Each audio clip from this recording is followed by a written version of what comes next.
वापस लौटते हैं शत्रुघ्न सिन्हा वाली खबर पर। बीजेपी के शॉटगन यानी शत्रुघ्न सिन्हा बागी हो गए हैं। शत्रुघ्न सिन्हा ने आज मोदी पर हमला बोला, नीतीश की तारीफ में जमकर कसीदे पढ़े। यही नहीं, उन्होंने तो ये भी कह दिया कि राजनीति के लिए वो नीतीश से अपने रिश्तों की, निजी रिश्तों की बलि नहीं चढ़ाएंगे।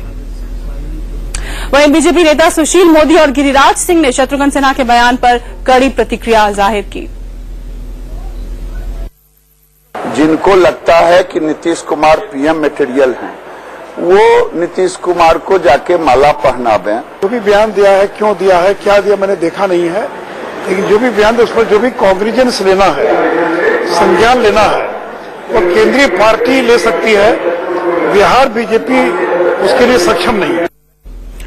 और इस वक्त हमारे साथ पटना से जुड़ गए हैं शिशिर, हमारे संवाददाता, और दिल्ली से हमारे पॉलिटिकल एडिटर मनीष अवस्थी हमारे साथ जुड़ गए। इस पूरे मामले पर उनसे चर्चा करते हैं। सबसे पहले शिशिर के पास। शिशिर, जिस तरीके से शत्रुघ्न सिन्हा ने इस प्रेस वार्ता की शुरुआत की, उन्होंने कहा कि मैं ये नहीं कह रहा कि नीतीश जो है वो पीएम पद के दावेदार हैं, मैं उनको दावेदार नहीं कह रहा हूं, लेकिन वो इसके काबिल हैं। मैं भी काबिल हूं, आप भी काबिल हैं, सभी काबिल हैं, वो भी काबिल हैं।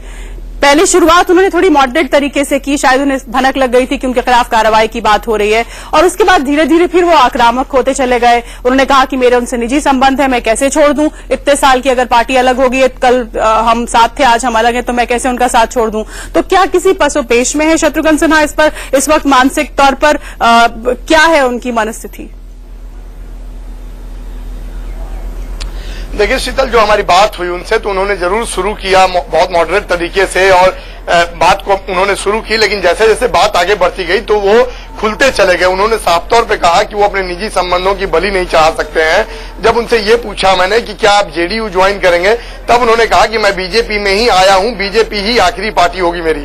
लेकिन जो शत्रुघ्न सिन्हा के बोल थे, पिछली बार की अगर बात करें या इस बार की बात करें, तो उन्होंने साफ तौर पर कहा कि सच, आज भी उन्होंने इस बात को रिपीट किया शीतल, जो पिछली बार हमने दिखाया था कि सच कहना अगर बगावत है तो समझो हम भी बागी हैं।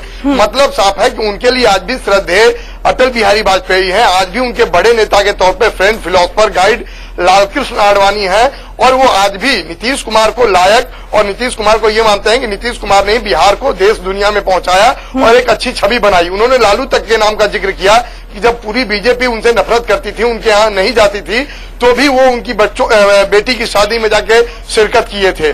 पार्टी के लाइन से वो अपनी लाइन अलग रखते हैं, व्यक्तिगत रिश्तों की लाइन अलग रखते हैं, लेकिन व्यक्तिगत रिश्ते में वो नरेंद्र मोदी की जब बात आती है तो नीतीश की तो तारीफ करते हैं शीतल, लेकिन नरेंद्र मोदी के बिल्कुल वो खिलाफ हो जाते हैं। उन्होंने साफ तौर पे कहा कि अगर शिवराज सिंह चौहान ने अगर अपनी यात्रा में नरेंद्र मोदी का पोस्टर नहीं लगाया तो बिल्कुल सही किया उन्होंने, क्योंकि वो उनकी यात्रा थी, और कहीं से भी शिवराज सिंह चौहान नरेंद्र मोदी से कम नहीं है। शिशिर, हमारे साथ मनीष भी जुड़े, हमारे पॉलिटिकल एडिटर। मनीष, शत्रुघ्न सिन्हा कहते हैं कि मेरे पास पद नहीं है लेकिन कद है, और मैं हमेशा पार्टी लाइन से अलग अपनी लाइन रखता हूं। क्या पार्टी इसको ज्यादा बर्दाश्त करेगी? क्या मूड दिख रहा है बीजेपी के अंदर? देखिए, तीन चीजें हैं शीतल, हमें समझना होगा कि एक तो शॉटगन जो हैं वो शॉर्ट टेम्पर भी हैं। उन्होंने बात की, अपने मुंह मियां मिट्ठू वाली बातें उनके उसमें ज्यादा नजर आई। वो कहते हैं कद की बात करते हैं, पद नहीं है। ये खीज उसी की है कि उनको किसी भी पद पर बीजेपी की मौजूदा कार्यकारिणी में कहीं रखा नहीं गया, एक। और दूसरा, वो बात करते हैं अभिनेता से नेता बनने की, तो अभिनेता से नेता बने हैं। जिस तरीके से वो अपने मुंह मियां मिट्ठू बोल रहे हैं, इससे पार्टी के अंदर भीतर एक अलग संकेत गया है। और जहां तक राजनाथ सिंह ने पहले ही कह दिया था, अध्यक्ष बनने के बाद जो लगातार जो एक भ्रम की स्थिति पैदा हो रही थी, जिस नेता के सामने जो बात आ जा रही थी, जो माइक रख दे रहा था, वो अपनी अपनी बात कर रहा था, तो राजनाथ सिंह ने साफ कह दिया था कि पार्टी लाइन से हटकर अगर कोई भी बात करेगा तो उसके खिलाफ कार्रवाई होगी। लेकिन देखना यह है कि अब ये कार्रवाई कितने जल्दी होती है। बिल्कुल मनीष, क्योंकि खुल्लम खुल्ला वो चैलेंज कर रहे हैं पार्टी को। उनका ये कहना है कि कल तक वो हमारे साथी थे, आज हमारे दुश्मन हो गए। बोधगया मामले में आप उनका इस्तीफा मांग रहे हैं, क्यों मांग रहे हैं? नीतीश तो बहुत अच्छे मुख्यमंत्री हैं। तो खुल्लम खुल्ला वो एक तरह से बगावत किए हुए हैं।